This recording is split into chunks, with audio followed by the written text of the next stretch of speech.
भगवान ज्ञानोबर आहे आपल्या श्रीगुरूंचं वर्णन करतात. यदक्षरमनाखेयमानंदमजमव्ययम श्रीमन्निवृत्तीनाथेती ख्यातम दैवतमाश्रये. श्री गुरु जे असतात ते एक लौकिक स्वरूपाने असतात आणि एक अलौकिक स्वरूपाने असतात.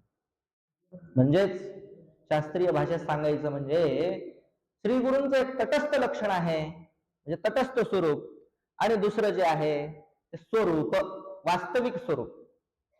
तटस्थ लक्षण आणि स्वरूप लक्षण. तटस्थ लक्षण जे असतं ते देहादी उपाधीनं आपल्या जवळ असणं, देहादी उपाधी युक्त आपण त्यांना पाहतो, ते झालं तटस्थ लक्षण, त्यांचं तटस्थ स्वरूप झालं. परंतु वास्तविक स्वरूप आहे ते ज्ञानोबांनी वर्णन केलं श्री गुरूंचं. यदक्षरम, जे कसं आहे अक्षर आहे, कधीही क्षर न पावणार. क्षर म्हणजे नाश, नाश न पावणार, त्याला म्हणायचं अक्षर. माझे श्री गुरु कसे आहेत? माझे श्री गुरु अक्षर स्वरूप आहेत. अनाख्येयम, अनाख्येयम म्हणजे कोणत्याही प्रमाणाचा विषय न होणारे. आपल्याकडे 6 प्रमाण आहेत, कोणी कोणी 9 प्रमाण मानतं. त्या 6 प्रमाणापैकी कोणत्याही प्रमाणाच्या कचाट्यामध्ये, आवाक्यामध्ये, पकडमध्ये न येणाऱ्या माझ्या श्री गुरूंचं स्वरूप आहे. का? कारण श्री गुरु हे आत्मस्वरूप आहेत. म्हणून अनाख्येय हे माझ्या श्री गुरूंचं स्वरूप आहे. यत् अक्षरम अनाख्येयम अजम. श्री गुरु कसे आहेत? अज, न ज, जनी प्रादुर्भावी धातू आहे, उत्पन्न होणे या अर्थामध्ये धातू. ज म्हणजे जन्माला येणार, आणि अज म्हणजे कधीही जन्माला येत नाहीत. कधी जन्माला न आलेले असं जे तत्व आहे ते म्हणजे माझे श्री गुरु. अव्ययम, कोणत्याच पद्धतीने. व्यय म्हणजे काय? मराठी भाषेत व्यय म्हणजे खर्च, नष्ट होणं, हळूहळू कमी होणं. माझे श्री गुरु कमी होत नाहीत, अव्यय आहे. यद अक्षरम अनाखेयम अजम अव्ययम. ते नामाविधान सांगतात. श्रीमन निवृत्तीनाथेति ख्यातम. काय त्यांचं कोणातरी नावानं ओळखल्या जातात, असं म्हणून चालणार नाही. अक्षरम अजम अव्ययम, काहीतरी त्यांचं तटस्थ लक्षण सांगा. तटस्थ लक्षण थोडक्यात सांगतात की श्रीमन निवृत्तीनाथेति ख्यातम. श्रीमन निवृत्तीनाथ या नावाने ख्यात असणारे माझे श्री गुरु, आणि त्या श्री गुरूंचा आश्रय मी करतो. त्यांचा आश्रय मी करतो, अर्थात आश्रय करणं म्हणजे त्यांच्या सानिध्यात जाणं, त्यांच्या चरणाचा आश्रय करणं, असा सामान्य अर्थ झाला. आश्रय करतो म्हणजे त्यांच्याशी एकरूप होतो. अहम आश्रय, कारण माझ्या श्री गुरूंचं स्वरूप कसं आहे? अजम अव्ययम. श्री गुरु आज आहेत, अव्यय आहेत, अनाख्येय आहेत, आणि मी त्यांचा शिष्य. मी काय जन्मणारा होईल का? किंवा अख्येय होईल का? किंवा क्षर होईल का? नाही. त्यांचा आश्रय करतो, आश्रय घेतो, आश्रयित होतो, अर्थात त्यांच्या स्वरूपाला मी सुद्धा प्राप्त होतो. माझे एक विशेषण आहे आनंदम. माझे श्री गुरु कसे आहेत? आनंद आहेत, आनंद स्वरूप आहेत.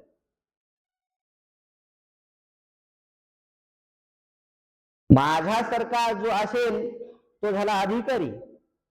फल काय? फल आनंद. आणि विषय काय? आश्रय. आश्रय म्हणजे काय? एक रूप होणं. जीव ब्रह्म ऐक्य ज्ञानाशिवाय एक रूप होता येत नाही.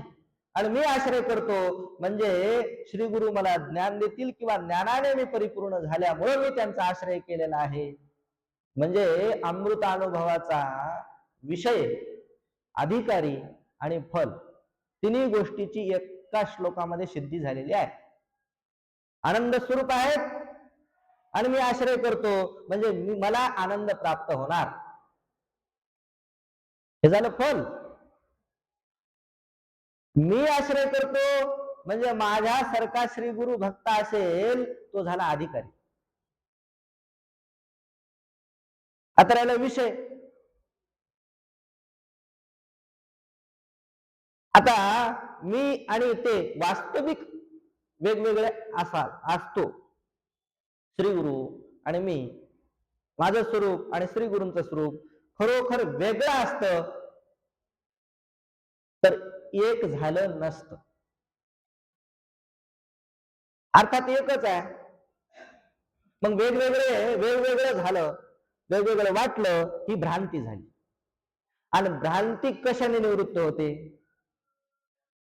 ज्ञानाशिवाय भ्रांती निवृत्त होत नाही. म्हणून जीव ब्रह्मैक्य ज्ञान हा या ग्रंथाचा झाला विषय. असं श्री गुरूंचं वर्णन करता करता भगवान श्री ज्ञानोबराय अधिकारी, विषय आणि प्रयोजन सांगतात. तीन गोष्टी कळल्या की एकूण एखादा संबंध जोडीत बसा, लागतील तेवढे संबंध निर्माण होतील. तसेच आपले श्री काशी स्वामी महाराज जसं ज्ञानोबरायांनी वर्णन केलेलं आहे, यदक्षर मनाखीयम आनंदमजमव्ययम श्रीमन निवृत्तीनाथेति ख्यातम, तसेच काशी स्वामी अक्षर आहेत, अज आहेत, अव्यय आहेत, आनंद स्वरूप आहे. ज्ञानोबराय अमृतानुभवामध्ये वर्णन करतात. श्री गुरु दुसरं प्रकरण आहे श्री गुरूंचं स्तवन. आता उपाय वन वसंतू, जो आज्ञेचा आहे वतंतू, अमूर्तची परी मूर्तू कारुण्याचा. दुसरं प्रकरण आहे पहिली चोवी. आता अथ मंगल आहे. ओंकार अथ शब्दश्च द्वाविधो ब्रह्मण पुरा. भगवान ब्रह्मदेवाच्या मुखातून सृष्टीच्या अगोदर सुरुवातीला पहिल्यांदा दोन शब्द निघाले, अथ आणि ओम, म्हणून मंगल आहे ते.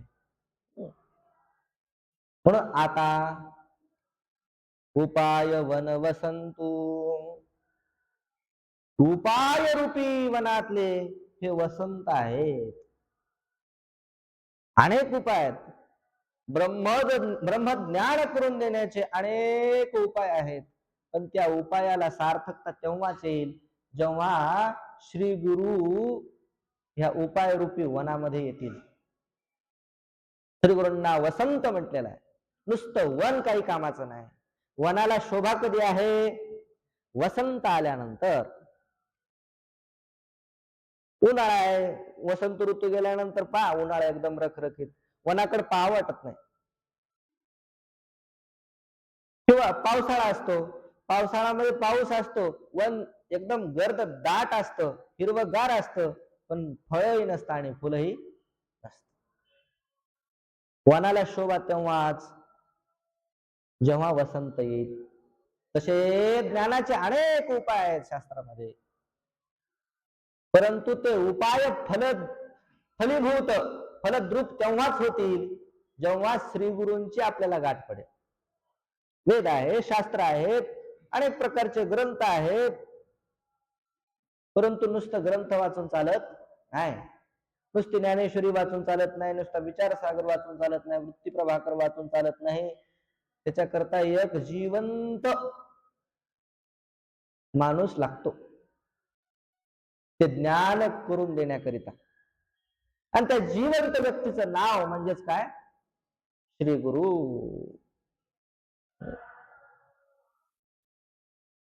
नाही चालत, श्रद्धा ठेवून नाही चालत नुसती. आमचे आमके आमके गुरु होते आणि नुसतीच श्रद्धा ठेवून नाही होणार ना. त्याच्याकरिता एक जिवंत व्यक्ती पाहिजे ब्रह्मज्ञान करून देण्याकरिता. श्रद्धेनं फार फार फार अंतःकरण शुद्ध होईल, चित्ताची चंचलता थांबेल, किंबहुना समाधीपर्यंत तुम्ही चाल. परंतु ज्ञान होण्याकरिता जिवंत श्री गुरुची आवश्यकता आहे, चालत्या बोलत्या श्री गुरूंची आवश्यकता आहे, जवळ बसणाऱ्या श्री गुरूंची आवश्यकता आहे. तोपर्यंत संपूर्णपणे अंतःकरणातले संशय नष्ट होणार नाही. एक जरी संशय राहिला तरी मुक्ती बाधित झाली, मुक्ती प्रतिबंधित झाली. म्हणून जिवंत श्री गुरूंचा आश्रय घेणं अत्यावश्यक आहे. आपण सर्व काशी स्वामींचे भक्त आहोत. त्यांना आपण आपल्या डोळ्याने पाहिलं. ते कसे होते, किती कृपाळू होते.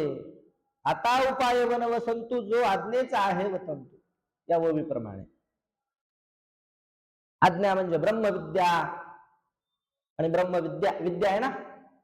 विद्या म्हणजे ज्ञान. ज्ञान नाही म्हटलं. ज्ञान हा कसा शब्द आहे? नपुंसकलिंगी शब्द आहे. ज्ञान शब्दही वापरता आला असता, पण विद्या शब्द वापरलाय. विद्या स्त्रीलिंगी आहे. स्त्रीची शोभा कधी आहे? ती सौभाग्यवती असेल तर तिची शोभा आहे. आणि सौभाग्यवती असणं याची काय खोड आहे? ते गळ्यातलं मंगळसूत्र आहे वतंतु. आज्ञा म्हणजे ब्रह्मविद्या. ब्रह्मविद्येच्या गळ्यामधले जे आहे वतंतु म्हणजे मंगळसूत्र कोण आहेत? माझे श्री गुरु आहेत. त्या ब्रह्मविद्येला सौभाग्य, ब्रह्मविद्येचं सौभाग्य, ब्रह्मविद्येला महत्व, ब्रह्मविद्येला ब्रह्मविद्येपणा कशामुळे आहे? तर ते माझ्या श्री गुरु. जो आज्ञेचा आहे वतंतु, अमूर्त ची परिमूर्तू कारुण्याचा. तसे पहिल्या श्लोकामध्ये वर्णन केलेलंच आहे भगवान ज्ञानोबारांनी. अमूर्त आहेत. यदक्षर मनाखेयम आनंद, हे सर्व अमूर्ताचं वर्णन आहे. सिद्ध केलं माझे श्री गुरु अमूर्त आहेत. अमूर्त, अमूर्त म्हणजे प्रमाणांचा अविषय आहे. मूर्तत्वम परिच्छिन्नत्वम, परिच्छिन्न नाही, व्यापक आहे. पण अमूर्त असणार जे ब्रह्मतत्व, ते ब्रह्मतत्व, ते ब्रह्मतत्व जणू काय मूर्त झालं. ब्रह्मतत्व मूर्त होत. उपाधी लागल्यानंतर ब्रह्मतत्व सुद्धा मूर्त होत. वास्तविक म्हणजे मूर्त झाल्यानंतर त्याचा अमूर्तपणा खंडित होतो असं नाही बरं का. ते तत्व मूर्त झालं तरी त्याचा अमूर्तपणा बाधित होत नाही, पण मूर्त होत. कसं मूर्त होत?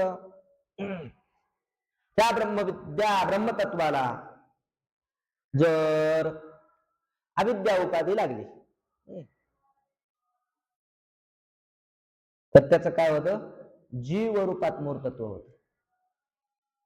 ब्रह्मतत्वाला अविद्या उपाधी लागली त्याचा जीव होतो. त्या ब्रह्मतत्वाला शुद्ध माया उपाधी लागली तर त्या ब्रह्मतत्वालाच काय नाव येतं? ईश्वर हे नाव येतं. आणि त्या ब्रह्मतत्वाला जर करुणा उपाधी लागली तर श्री गुरु हे नाव येतं, संत हे नाव येतं. मग माझे श्री गुरु अमूर्त आहेत, पण मूर्त झाले कशानं? अमूर्तची परिमूर्तू कारुण्याचा. मोडोनी माया कुंजरू, मुक्त मोतियाचा ओ गुरु, जेवविता श्री गुरु श्री निवृत्तीवंदू. मग मूर्त होऊन त्यांनी काय केलं? पहिलं काम केलं, माया कुंजरू मोडोनिया, मुक्त मोतियाचा ओ गुरु. जेवविता झाला. कोण? श्री गुरु. पहिलं काम केलं, जी अविद्या आहे, माया आहे, माया रूपी वन किंवा हत्ती, कुंजर, हत्ती, हे भेडसावणारा हत्ती, माया रूपी. किती या हत्तीचं वर्णन करत असताना ज्ञानोबारायांनी ज्ञानेश्वरीत वर्णन केलंय. हत्ती कसा आहे? स्वप्नातला हत्ती आहे. इतकं त्याच मिथ्यात्व केलेलं का? स्वप्नीचा वशी जे भद्र जाती.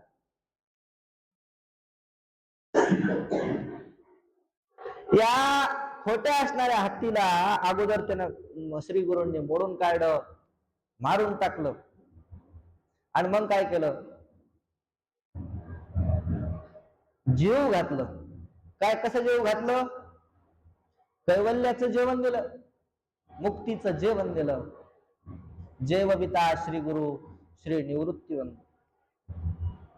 मग माझे श्री गुरु कसे आहेत? उदार आहेत. किती उदार आहे? तो सोनं वाटतात, सोनं दान करतात माझे श्री गुरु. सोनं दान करणे इतकं सोपं नाही. सोपं दान करतात लोक, पाणी दान करतील, त्याच्यानंतर अन्नदान करतील, वस्त्रदान करतील, पण सोनदान सहसा सोनदान कोणी करीत नाही. हा, कोणी विधी सांगितले की नाही, सोनदान केल्याशिवाय तुमच्या मागची ही पिढा जाणारच नाही. मग नाविलाजाने सोन्याच्या दानामध्ये जरी प्रवृत्त झाला तरी तो काय पाहणार? कोणाला द्यायचं? उगाच सोनं द्यायचं आणि चलत चलत असणारा कोणी एखादा दारुडा वगैरे किंवा कोणतंही गलिच्छ कृत्य करणारा आणि त्याला गेला सोनं दिलं, असं होईल का? असं शक्य नाही. सोनं दान द्यायचंय तर अगोदर पात्र पाहणार, पात्र असला पाहिजे. त्याच्यानंतर काल पाहणार. महाराज सोनं दान करायचं, मग कोण्या वेळेत दान केलं पाहिजे? संक्रांतीला दान केलं पाहिजे की ग्रहणामध्ये दान केलं पाहिजे की दिवाळीला दान केलं पाहिजे की कशाला दान केलं पाहिजे? अगोदर विचारणार, काळाच पात्र पाहणार, काल पाहणार, पुन्हा कुठं दान करायचं, देश पण पाहणार. देशे कालेच पात्रेच तद्दानम सात्विकम स्मृतम. देश काल सगळं सर्व काय पाहणार. कारण काय द्यायचंय? सोनं द्यायचंय. सोपी गोष्ट नाही. सोनं दान करण्याकरता इतका विचार कर. पण माझे श्री गुरु सोनं दान करतात, पण ते सामान्य सोनं दान करत नाहीत. कैवल्य कणकाची दाना, जो न कडसी थोर साना. माझे श्री गुरु मुक्तिरूपी सोन्याचं दान करतात, आणि असं दान करतात, पात्रही पाहत नाहीत, कालही पाहत नाहीत, देशही पाहत नाहीत, लहानही पाहत नाहीत आणि मोठाही पाहत नाहीत. जो न कडसी थोर साना. लहान मोठ्यांची त्यांच्याकडे तुलना नाही. लहान असला तरी त्याला तशा योग्यतेच करून त्याला सोनदान करतात. सामान्य सोनदान करीत नाहीत, तर मुक्तिरूपी सोनदान करतात. कैवल्य कणकाची दाना, जो न कडसी थोर साना. द्रष्ट्याची दर्शना पाडावूज.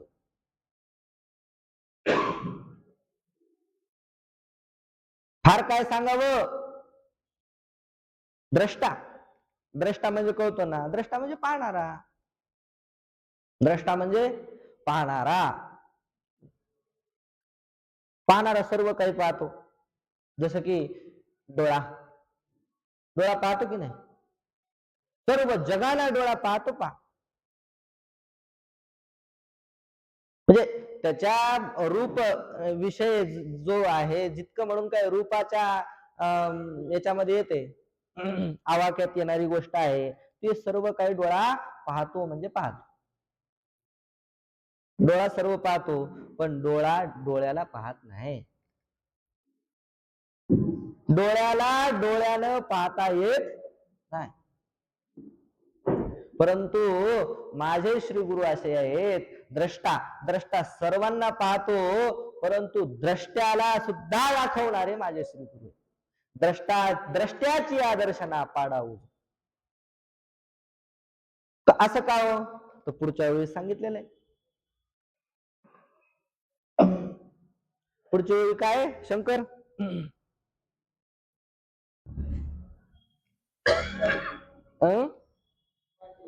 हा, सामर्थ्याचे निबिके शिवाचे ही गुरुत्व जिंके, आत्मा आत्मसुख देखे आरिसाजे.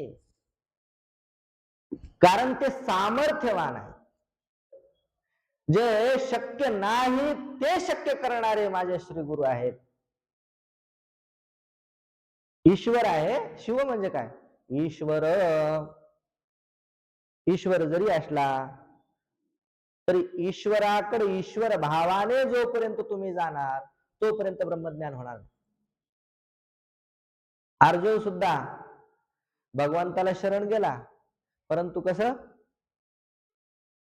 तू श्रीगुरु आहेस माझा, शिष्यस्तेहम शाधी माम त्वाम प्रपन्नम, मी तुझा शिष्य आहे, मी तुला शरण आहे, या भावानं गेल्यानंतर भगवान श्रीकृष्णाने आत्मज्ञान अर्जुनाला सांगितलं.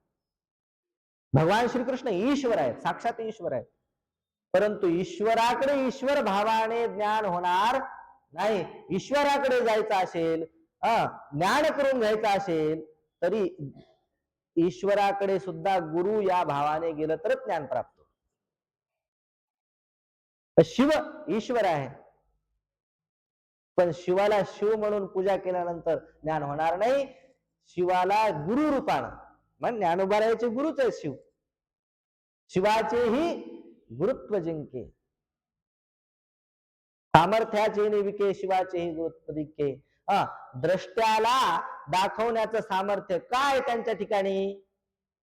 कारण आत्मा आत्म सुख देखे आरिसाजे, कारण माझे श्री गुरु आरसा आहे. डोळ्याला डोळा पाहू शकत नाही, पण डोळ्यासमोर जर आरसा दिला तर डोळा डोळ्याला पाहू शकतो. तसे श्री गुरु द्रष्ट्याला दाखवून देतात, म्हणजे आपल्या निज वस्तू दाविली माझी मज. श्री गुरु कसे आहेत? द्रष्ट्याला दाखवणारे आहेत, आपल्या स्वरूपाला दाखवणारे आहेत.